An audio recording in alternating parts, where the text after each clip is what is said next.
DD red के एक और रिएक्शन वीडियो में आप सभी का स्वागत है। मैं हूं आलोक। तो आज जो वीडियो लेकर आया हूं वीडियो है हिंदुस्तान स्पेशल का और टाइटल है मोदी को आईएनएस विक्रांत पर दिवाली मनाते हुए देख पाकिस्तान हैरान परेशान। तो जी हां, ये बात सही है कि इस बार जो पीएम मोदी ने दिवाली मनाई है वो आईएनएस विक्रांत पर मनाई है और पूरा दिन रहे, रात में रहे वहाँ पर। जो आईएनएस विक्रांत से जो ऑपरेशंस हुए अलग अलग तरीके के वो उन्होंने देखे। नाइट टाइम का ऑपरेशन देखा, डे टाइम का ऑपरेशन देखा, अ, सारी चीज़ें देखी कि आईएनएस विक्रांत किस तरह से ऑपरेट करता है। भाई एयरक्राफ्ट कैरियर है, भारत का अपना बनाया हुआ एयरक्राफ्ट कैरियर है। तो जाहिर सी बात है कि वहाँ पर जो हमारे जवान तैनात हैं, नेवी के जो पर्सनल्स हैं, उनका मोराल काफ़ी बूस्ट हुआ होगा, क्योंकि आप लोग जानते हैं कि हर बार पीएम मोदी कहीं ना कहीं सेना के जवानों के साथ ही, अपनी आर्म फोर्सेस के साथ ही दिवाली सेलिब्रेट करते हैं। तो इस बार उन्होंने आईएनएस विक्रांत पर किया और बड़ी अच्छी तस्वीरें उन्होंने वहाँ से शेयर की हैं पीएम मोदी ने अपने ट्विटर हैंडल पर। तो मैं चाहता हूँ कि आईएनएस विक्रांत की तरफ से उनका जो स्वागत किया गया या जो ऑपरेशनल नीड्स के बारे में उन्होंने जानकारी ली, ऑपरेशंस करके जो दिखाए गए, उनकी तस्वीरें मैं आपको एक बार दिखा देता हूँ। अब जाहिर सी बात है कि पीएम मोदी ने एक परंपरा शुरू की है कि भाई भारत का जो पीएम है वो हर बार दिवाली पर, जब से वो बने हैं पीएम, तब से वो अपने जवानों के साथ कहीं ना कहीं, कभी आर्मी के, कभी नेवी के, कभी एयरफोर्स के, ऐसे वो जवानों के साथ ही दीपावली मनाते हैं, कभी बॉर्डर पर जाकर, कभी कहीं। तो इससे ओवरऑल जो सेना का मोराल है वो काफ़ी बूस्ट होता है। उनको लगता है कि नहीं यार, जो देश का सर्वे सर्वा है, जो देश चला रहा है, वो उनके बारे में सोचता है, उनके बारे में समझता है, उनके साथ कनेक्ट करता है। इस कनेक्शन सबसे बड़ी ज़रूरी चीज़ है। तो जाहिर सी बात है पाकिस्तान में तो मिर्ची लगनी है और ऑपरेशन सिंदूर के बाद और जिस तरह से नेवी को प्रोजेक्ट किया गया, जिस तरह से कहा गया कि जी नेवी बस तैयार थी और निवाला जो है वो नेवी के मुंह से हटा लिया गया, नेवी तैयार थी बिल्कुल। उसके बाद से इस चीज़ को और ज़्यादा पाकिस्तान में जो है वो देखा जा रहा है कि ये वॉर पोस्चरिंग हो रही है और लगातार जो बयान आ रहे हैं हमारी तरफ से वो लगातार आ रहे हैं कि ऑपरेशन सिंदूर जो है वो भी पॉज है, उसकी फायरिंग पॉज है। ऑपरेशन सिंदूर चल रहा है अभी, बस फायरिंग वाला जो पार्ट है ना वो अभी पॉज है। तो इससे भी पाकिस्तान में काफ़ी डर का माहौल है कि पता नहीं कब, आए दिन आप उनकी मीडिया पर देखते हैं कि आए दिन ये लोग करते रहते हैं कि भाई हमला तो होगा, तो अक्टूबर का महीना बड़ा खास है जी, तो ये तो बड़ा खास है जी, इस साल तो कर ही देगा, फिर तैयारी कर रहा है। करना होगा तो हम करेंगे ही, रोक नहीं पाएगा पाकिस्तान, ये बिल्कुल क्लियर सी बात है। अब इस पर पाकिस्तानी मीडिया में क्या चर्चा चल रही है, लेट्स सी।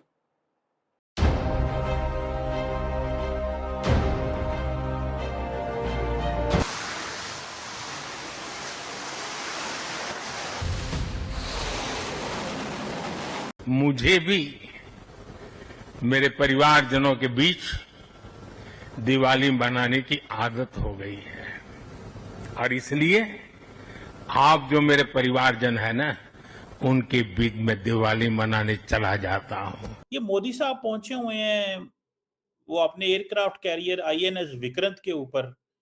मोदी साहब क्या चाहते हैं? क्या ये जो इंडिया की फौज बात कर रही है कि अगली दफा हमने अपनी नेवी को इस्तेमाल करना है, क्या ये दैट इज कोई इस तरह की चीज है? तो ये जरा थोड़ा सा नेवी का बताइएगा, ये नेवी की क्या गेम है? क्योंकि ये एक चीज है। ये अगर मैं आपको एक छोटी सी तस्वीर दिखाने में कामयाब हो जाऊं तो आपको थोड़ा सा ये देखें ना, ये अकेले ही 3 जहाज़ों के आगे खड़े हैं मोदी साहब, अकेले जहाज, 3 जहाज, पूरा एयरक्राफ्ट कैरियर और अकेले मोदी साहब। ये क्या चीज़ है? ये उनको शौक है अब इसका, या कि ये वो कोई ये मतलब तरीकाकार है, क्या है? What how would you explain this? Qamar Cheema साहब अपने दिल पर हाथ रखिएगा और अपने अल्लाह को याद रखते हुए ये बात जरूर बताइएगा, कौन सा ऐसा त्योहार है इंडिया का जहां पर मोदी साहब की तस्वीर दिल्ली में उनके पार्लियामेंट में निकली हो, या किसी क्लब में निकली हो, या किसी सेलिब्रेशन में निकली हो, या कहीं कोई गोलगप्पे खाते हुए निकली हो। ये आज का ट्रेंड नहीं है, ये उनका शुरू से एक ट्रेंड है। नॉट दैट कि एज अ आर्मी मैन मैं किसी पॉलिटिक्स में पढ़ता हूं, लेकिन मैं आपको एक सच्चाई से अवगत करा रहा हूं। ये हमेशा से रहा है। हर ओकेजन पर प्राइम मिनिस्टर, डिफेंस मिनिस्टर और उसी के फॉलोअप में all 3 chiefs, they do not celebrate any religious celebration at home. Because वो कहते हैं होम, एक घर मेरा पूरा देश है, और वो देश अगर विक्रांत है, Vikrant is our matter of pride because it is made in India. और अगर मैं वहां जाकर सेलिब्रेट करता हूं, मैं बॉर्डर पर जाकर सेलिब्रेट करता हूं, क्योंकि वो लोग अपने घर जाकर सेलिब्रेट नहीं कर पाते। हम as a representative, that is prime minister as a representative of 140 crore people, वो जाता है, उनके बीच में कन्वे कर कर आता है कि देखिए आप अकेले नहीं है। भारत की तरफ से 3 अहम फैसले सामने आए हैं जो बज़ाहिर अगर आप उनको देखें तो वो आपको अलग-अलग फैसले नजर आएंगे, लेकिन अगर इन तमाम फैसलों को एक लाइन में रखकर देखा जाए, एक साथ रखकर देखा जाए। अच्छा, अभी इस पर आते ही ये 3 फैसले क्या बता रहे हैं। जो चीमा जी को ये बात समझ में नहीं आती, क्योंकि आप एक डेमोक्रेटिक नेशन में नहीं रहते। आप डेमोक्रेसी के मूल्यों को नहीं समझते, वैल्यूज को नहीं पता आपको। डेमोक्रेसी सिर्फ ये नहीं होती है कि आज़ादी से जो मन में आए बोल दिया, जो कर दिया, नहीं। डेमोक्रेसी आपस में लोगों को जोड़ने का काम है। और पीएम मोदी जब से पीएम बने हैं तब से वो सेनाओं के साथ ही, कभी बॉर्डर पर, कभी कहीं वो सेनाओं के साथ ही दिवाली मनाते हैं। लेकिन इसमें आपको बड़ा अजीब लगा कि नहीं, इनको शौक है। इसको शौक नहीं कहते हैं, इसको प्राइड कहते हैं, इसको लोगों से कनेक्शन कहते हैं, अपनी सेनाओं से कनेक्ट होना कहते हैं कि आप भी हमारे परिवार का हिस्सा हो, मैं आपके परिवार को रिप्रेजेंट कर रहा हूं। आपकी फौज आपके पीपल से कनेक्ट नहीं है, वो आपके अपने ही लोगों पर बम बरसाती है, अपने ही लोगों को अगवा करती है, अपने ही लोगों को मार डालती है। हमारी फौज वो काम करती है जो किसी देश की फौज को करना चाहिए, वो सरहदों की सुरक्षा करती है। तो उनके इमोशंस को समझना, उनसे कनेक्ट करना। आपको आइडिया है कि पीएम अगर आईएनएस विक्रांत पर गए, आईएनएस विक्रांत पर जो हमारे सेलर्स हैं, हमारे जो नेवी के ऑफिसर्स हैं, जो नेवी के जवान हैं, उनका मोराल कितना अप हुआ होगा। आप जरा इस बात का अंदाजा लगाइए, उनका मोराल कितना अप हुआ होगा। यार, पीएम ने हमारे साथ दिवाली मनाई है इस बार, और आने वाले शायद कई डिकेड्स तक आईएनएस विक्रांत जब तक है, आईएनएस विक्रांत पर ये इस बात की चर्चा होगी कि साल 2025 में पीएम मोदी, जो हमारे भारत के पीएम थे, उन्होंने आईएनएस विक्रांत पर आकर दिवाली मनाई और पूरे टाइम रहे। और सिर्फ रहे, और ये कोई ऐसा नहीं था कि गए, कार्यक्रम में शामिल हुए और चल दिए, नहीं। बाकायदा उन्होंने वहां पर चीजों को समझा। और जो साइंस आप देख रहे थे ऐसे देने के लिए, वो सारे वहां पर टेक्नीशियंस होते हैं। उन्होंने उस टेक्नीशियन से कनेक्ट किया कि यार सिर्फ तुम ही नहीं करते हो, मैं हूं तुम्हारी जगह पर, मैं करके दिखाऊंगा, मैं तुम्हारे बराबर का हूं, मैं तुम्हारा कुलीग हूं। जेट उड़ने के लिए, जेट आने के लिए जो साइंस होते हैं वो कर रहे थे पीएम मोदी, देख रहे थे, फ्लैग ऑफ किया उन्होंने, डे टाइम के ऑपरेशंस देखे, नाइट टाइम के ऑपरेशंस देखे। ये एक कनेक्शन होता है, जो कि आप पूरे देश के पीएम हो, उस देश में हमारी सेना भी आती है, और ये बहुत बड़ा मोराल बूस्टर होता है। ये साथ रखकर देखा जाए तो बिल्कुल मुख्तलिफ मंजर सामने आता है। प्रधानमंत्री नरेंद्र मोदी गोवा नेवल बेस पर मौजूद थे और आईएनएस विक्रांत पर वो पहुंचे। वो 3 फैसले कौन से हैं, यकीनन आप जानना चाहेंगे। उनमें से पहला फैसला है भारत की सरहद से 30 किलोमीटर अंदर बफर जोन बनाने का फैसला, और इस हवाले से भारत की वजारत दाखिला का जो हेड है अमित शाह, उसकी तरफ से एकामात सादर कर दिए गए हैं। दूसरा इंपॉर्टेंट फैसला है कश्मीर के 7 इजला में डिफेंस कोर्स बनाने का हुक्म। और तीसरा फैसला है भारतीय वजीर आजम की जेर सदारत कंबाइंड कमांडर्स कॉन्फ्रेंस, जिसमें भारतीय फौज के 8 कोर्स की तरफ से जंग के लिए तैयारियां मुकम्मल होने की रिपोर्ट पेश कर दी गई है। और इसका मतलब यह है कि भारतीय फौज ने अपने वजीर आजम से कहा है कि हमारी तैयारियां मुकम्मल हैं, बस अब आपने अपना एग्जीक्यूटिव ऑर्डर जारी करना है, यानी सियासी फैसला देना है, और उसके बाद जनाब काम का आगाज कर दिया जाएगा। तो उन्होंने कहा है कि पहले पाकिस्तान हमसे हारा, अब अफगानिस्तान से हारा है और हमें न्यूक्लियर पावर की धमकियां देता हुआ दिखाई दे रहा है। अब ये तीनों खबरों को अगर आप एक साथ रखें और इन पर गौर करें तो वो कौन सी सूरत बनती है, आए इसका जायजा लेते हैं। सबसे पहले बफर जोन की बात करते हैं। किसी भी सरहद के करीबी जो इलाका होता है वो अमूमी तौर पर फौज के ही कंट्रोल में होता है। अगरचे वहां पर देहात मौजूद होते हैं, मसाजिद या मंदिर कायम होते हैं, लेकिन इसके बावजूद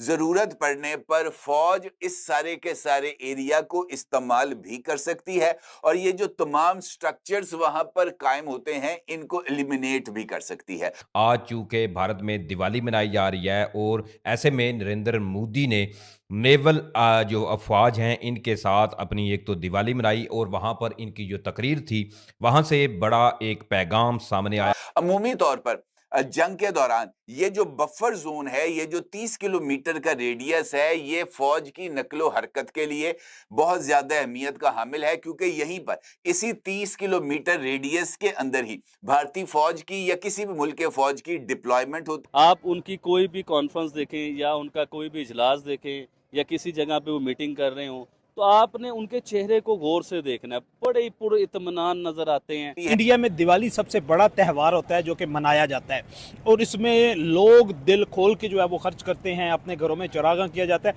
इसे दूसरे लफ्जों में जब वहाँ पे आप लोगों ने भारत के बारे में और भारत के त्योहारों के बारे में ज़रा ज़्यादा पढ़ने की ज़रूरत है। कुछ भी सुनकर आप लोग बोल देते हैं, गली मोहल्ले नाले नुक्कड़ पर जो चर्चा हो रही होती है आप लोग वही सुनकर बातें बोल देते हैं। आप लोगों ने रिसर्च नहीं करनी होती। दिवाली भारत का सबसे बड़ा त्योहार नहीं है, हाँ वन ऑफ द बिगेस्ट त्योहारों में से एक है। बड़े बड़े त्योहार होते हैं जी, दुर्गा पूजा बहुत ज़बरदस्त मनाई जाती है हमारे यहाँ, बहुत बड़ा त्यौहार है। होली बहुत बड़ा त्यौहार है भाई, पैन इंडिया मनती है। पैन इंडिया का अब तो पूरी दुनिया में होली मनाई जाती है, दिवाली पूरी दुनिया में मनाई जा रही है। एक वीडियो मैंने अभी देखा, बड़ा वायरल हो रहा था, शायद दुबई का वीडियो था। मैं चाहूँगा कि दिवाली पर जो ये सेलिब्रेशन है वो दुबई का वीडियो मैं आपको दिखा दूँ, अगर मिल जाता है तो लगा दो भाई। मैं चाहूँगा कि आप देखें इस वीडियो को।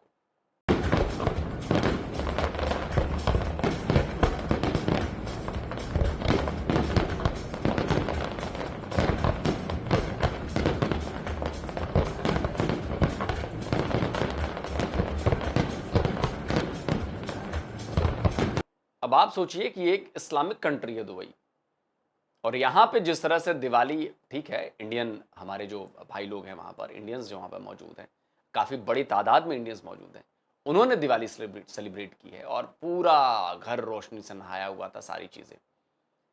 लेकिन इसका इम्पैक्ट क्या पड़ेगा जो वहाँ के लोग हैं जब वो देखते होंगे कि यार हर तरफ लाइट्स लगी हुई हैं, लड़ियाँ लगी हुई हैं, लोग खा रहे हैं, पकवान बन रहे हैं, तो आपको एक अच्छी वाइब्स मिलती है कि यार ये गजब का त्यौहार है यार,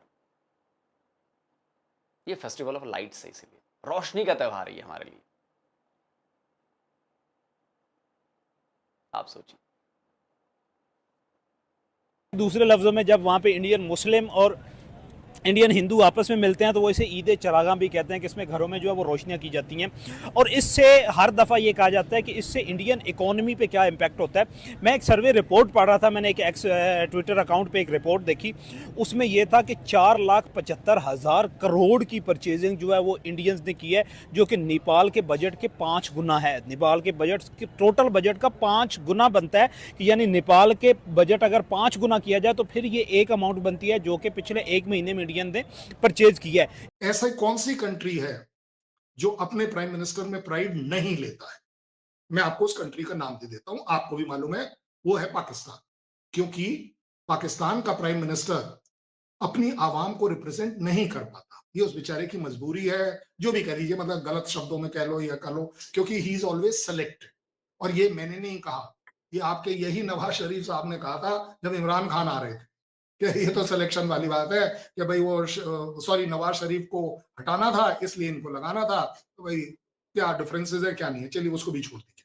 आप एक बात बताइए, एक प्राइम मिनिस्टर अपनी अगर डिफेंस फोर्सेस के साथ कोई भी सेलिब्रेशन कर रहा है, क्या गलत कर रहा है? क्या वो आवाम को दिखाने के लिए गलत कर रहा है कि हाँ जी देखिए ये वो सेना है जो अपने घर जाकर अपनी दिवाली नहीं मना पा रही, हम इनके पास जाएंगे? ये वो इकोनॉमी है जैसे डोनाल्ड ट्रंप जो है वो पहले डेड इकोनॉमी कह चुका था, और उसके साथ साथ दूसरे कंट्रीज जो वो कहते थे कि इनके पास जो है वो परचेजिंग पावर कम है। तो इंडियन की परचेजिंग पावर ने तो सबको हैरान करके रख दिया है। पाकिस्तानी पब्लिक से बात करते हैं कि इस दिवाली के फंक्शन पे इतनी बड़ी परचेजिंग के बारे में वो क्या कहना चाहती हैं। मैं यही कहती हूँ कि अगर पाकिस्तान की निस्बत अगर हम इंडिया का कंपैरिजन करें ना, उनके वो कहना अवाम भी ज्यादा है, हाँ, उनके सूबे ज्यादा है, पॉपुलेशन उनकी ज्यादा है, तो उन्होंने उसी हिसाब से ही अपनी परचेजिंग करनी है। और वो लोग हर त्योहार जोश जज्बे से मनाते हैं, प्रमोशन ज्यादा करते हैं कि सोशल मीडिया पे बहुत ज्यादा भी एक इंडिया का कौन सा है जिसकी शादी बहुत बड़ी की थी, मैं नाम नहीं लेना चाहती, अंबानी फैमिली, अनंत अंबानी और राधिका मर्चेंट, वो दो उनकी शादी थी। लेकिन मैं कहती हूँ उन्होंने शादी ऐसी दिखाई थी कि हर पाकिस्तान पूरी दुनिया में उन्होंने इंडिया से क्या कि पूरी दुनिया से वो बुलवाए, सिंगर क्या, एक्टर क्या, कि उन्होंने एक प्रमोट किया। लेकिन कोई ये जानते कि उन्होंने जिसको प्रमोट किया उन्होंने कमाया कितना है। हाँ। भारत में ऑपरेशन सिंदूर 2.0 के हवाले से गैर मामूली फैसलों की खबरें सामने आ रही हैं। उसने भी इतना कमाया होगा, कोई नहीं जानता कि उन्होंने कमाया कितना है। अभी इन्होंने परचेजिंग कर ली, सोशल मीडिया पे कर दिया, इससे इन्होंने डबल। चलो ये तो मजहबी त्योहार है ना, ये त्योहार है, हाँ, ये तो लेकिन उनका मजहबी त्योहार करेंगे। लेकिन अब अगर इतने की परचेजिंग किया ना तो डबल ही ये लोग अर्न करेंगे। हाँ, डबल अर्न इनका करेंगे। पॉइंट ऑफ व्यू अगर हम देखें बिजनेस, हाँ, अपने इकोनॉमी को स्ट्रॉन्ग करना। हाँ, तो वो जो डोनाल्ड ट्रंप कहता था, मैडम बोलना क्या चाहती हैं कि अगर मुकेश अंबानी ने अपने बेटे की शादी में हजारों करोड़ रुपए खर्च किए तो वो खर्च किए हुए दिखते हैं, लेकिन उससे कमाए होंगे उसने डबल। समझ नहीं आता यार भाई। हम लोग छोटे स्तर पर भी शादियां अपने घर में करते हैं तो हम कमाते नहीं है भाई, शादियां करते हैं। जिसकी जितनी हैसियत उस हिसाब से शादी करता है, उसमें खर्चे ही होते हैं। शादी हम इसलिए नहीं कर रहे होते थे कमाना है हमें, वो बिजनेस नहीं होता। हाँ, जो चीजें उसमें लग रही होती हैं वो बेचारों का बिजनेस चल रहा होता है शादी की वजह से। वैसे ही दिवाली में अगर हमने चीजें खरीदी तो हमने खर्च किया। हाँ, इसका फायदा ये हुआ कि भाई जो लोग बिजनेस कर रहे हैं, अब जैसे हमारे यहाँ दिवाली से पहले 2 दिन पहले धनतेरस होता है, उस दिन कुछ ना कुछ धन खरीदो। धन मतलब सोना खरीदो, चांदी खरीदो, हीरा खरीदो, कुछ भी खरीदो, लेकिन खरीदो। स्टील की प्लेट ग्लास ही खरीदो, लेकिन खरीदो। तो हम लोग नॉर्मली सोना चांदी खरीदते हैं, जिसकी जैसी हैसियत है वो खरीदता है। कोई चांदी की चम्मच लेता है, कोई चांदी का बार लेता है, कोई चांदी का सिक्का लेता है, कोई सोने का सिक्का लेता है, कोई हीरे जवाहरात खरीदता है। अब जिसकी जितनी हैसियत है भाई। कोई स्टील की प्लेट ग्लास ले लेता है, ये भी लोग करते हैं। तो इससे ओवरऑल जो बाहर दुकानदार हैं, जो दिवाली का इंतजार कर रहे होते हैं पूरे साल भर, उनका फायदा होता है। जाहिर सी बात है फायदा होता है। तो ये एक इकोसिस्टम है। और त्यौहार, हमारा हर त्यौहार, आप हमारे किसी भी त्यौहार को देखिए, इतने शानदार तरीके से उसे डिजाइन किया गया है, इतने शानदार तरीकों से उसमें सोशल वैल्यूज को रखा गया है, उसमें लोगों की का ख्याल रखा गया है। बिजनेसमैन इंतजार करते हैं दुकानदार की दिवाली आएगी। जो अपने जूलर्स हैं, सुनार हैं, वो इंतजार करते हैं कि दिवाली आएगी, धनतेरस आएगा, क्योंकि बिक्री बढ़ती है, लोग खरीदते हैं। लोग साल भर पैसे जमा करते हैं कि नहीं यार दिवाली के टाइम पर धनतेरस को खरीदेंगे। आप सोचिए, ये मार काट मचाने वाला कोई त्यौहार नहीं है, ये सबको साथ लेकर चलने वाला त्यौहार। ऐसा तो है नहीं कि दिवाली पर सिर्फ हिंदू दुकानदार ही बेच रहे होंगे, मुसलमान दुकानदार बेचते हैं, सिख दुकानदार बेचते हैं, सब लोग मिलकर सेलिब्रेट करते हैं अपना। ठीक है, पूजा नहीं करेंगे वो, मुसलमान पूजा नहीं करते हैं, लेकिन दिवाली के दिए तो बेचते हैं, दिवाली की मूर्तियां बेचते हैं, हमारे देवी देवताओं की मूर्तियां बेचते हैं, दिए बेचते हैं, बाकी सामान बेचते हैं, और लोग खरीदते भी हैं। ऐसा नहीं कि लोग नहीं खरीदते। आप लोग भारत को समझ नहीं पाओगे कभी। ट्रंप कहता था डेड इकोनॉमी, पर डेड इकोनॉमी तो ना हुई। नहीं, बिल्कुल भी नहीं। डोनाल्ड ट्रंप तो कुछ भी कहता रहता है। दिवाली का फंक्शन है इंडिया में, और आज मैंने स्टैट्स देखी है, वहाँ पे 4,75,000 करोड़ का खाली बिजनेस हुआ है, परचेजिंग हुई है, जो कि इंडियंस ने की है। आप भी फिलॉसफी के स्टूडेंट रहे हैं, हिंदुइज्म को भी आप जानते हैं, क्या कहना चाहते हैं कि इतनी बड़ी परचेजिंग पावर 4,75,000 की, और ये वो इकोनॉमी है जैसे डोनाल्ड ट्रंप जो है वो डेड इकोनॉमी कह चुका है। देखें यार, आपने ना मेरी वो दुखती रग पे हाथ रख दिया। सबसे पहले मैं डोनाल्ड ट्रंप का बहुत बड़ा नाकिद हूँ, ठीक है, मुझे ये बंदा वैसे पसंद नहीं है, ठीक है। इस पर बाद में आता हूँ क्योंकि आपने दिवाली से बात शुरू की है, तो पहले दिवाली को जरा देखते हैं यार।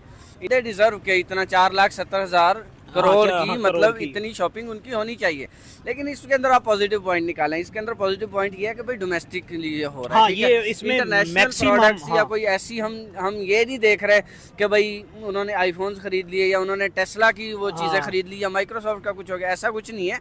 मतलब जो उनकी छोटी छोटी चीजें, जो छोटी छोटी चीजों को जो छोटे बिजनेसेस होते हैं जिनको प्रमोट करने के लिए जो काम हम मीडिया के ऊपर बैठकर हम कहते हैं ना कि ये करो, इसको खरीदो, इसको खरीदो, इसको सपोर्ट करो, भाई वो देखे वो 5 दिन के अंदर उतनी शॉपिंग कर रहे हैं, ठीक है। तो भाई ये पॉजिटिवली इंडिया के लिए, इंडिया की इकोनॉमी के लिए बहुत बड़ी बात है। एक चीफ कहीं और जाता है, दूसरा चीफ कहीं और। एक चीज़ और, मैं कई बार ऐसा करता हूँ, मैं जब भी जाता हूँ तो मैं तो भाई मिट्टी के दिए ही जलाते हैं, मिट्टी के दिए जलाते हैं, बड़े दिए हों छोटे दिए हों, सारे मिट्टी के दिए होते हैं और हम लोकल जाके खरीद कर लेकर आते हैं।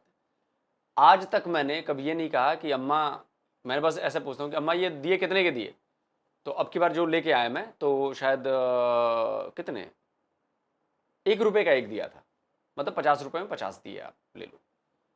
मैं कोई कभी मोल भाव नहीं करता, सारा सामान मैंने उनके पास से लिया, बड़े दिए छोटे दिए, बड़ा दिया शायद 50 रुपये का था, एक जो बड़े वाला दिया था, उससे छोटे छोटे दिए 20-20 के थे, बहुत सारी चीज़ें थी।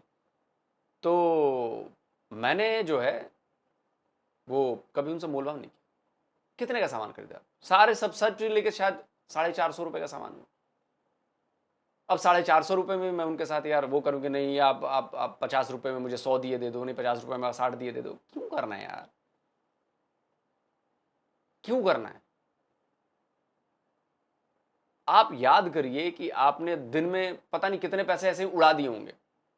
जो लोग सिगरेट पीते हैं, वो सिगरेट पीने में रोज 200 रुपये 300 रुपये उड़ा देते हैं, वो तो बेचारे बना के दिए लेके आ रहे हैं, कर रहे हैं। आप सोचिए। तो मैं कभी मोल भाव नहीं करता यार, दे दो यार, 500-550 के सामान में क्या मोल भाव करूंगा यार, कितना मेरे से कमा लेंगे और राजा हो जाएंगे, ठीक है, लेकिन उनको इंतजार रहता है भाई, उनके भी दिवाली है, उनके भी बच्चे हैं, कुछ अच्छा करेंगे भाई। वो सड़क पर पटरी पर बैठ के बेच रहे हैं, तो अंबानी तो है नहीं, इसलिए मैं कभी मोल भाव नहीं करता है, कभी नहीं करता मैं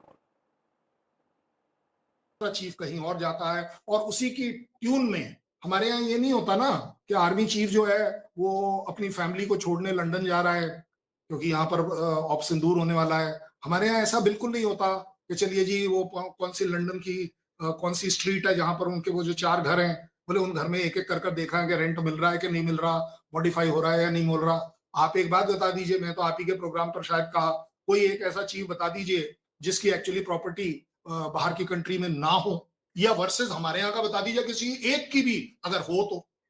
देखिए it is a matter of pride. देखें कल साहब, ये जो आपने बड़ी स्वीपिंग स्टेटमेंट दे दिया कि पाकिस्तान की आर्मी चीफ की प्रॉपर्टी बाहर है, उससे पहले मुशर्रफ का क्या हुआ, वो वफात पा गए, वो ठीक है, लेकिन क्यों क्यों क्यों क्यों उनको वापस नहीं लाने दिया, क्यों नहीं वापस लाने दिया, उनकी उनकी उनकी मॉर्टल रिमेन्स को वापस क्यों नहीं आने दिया आपने?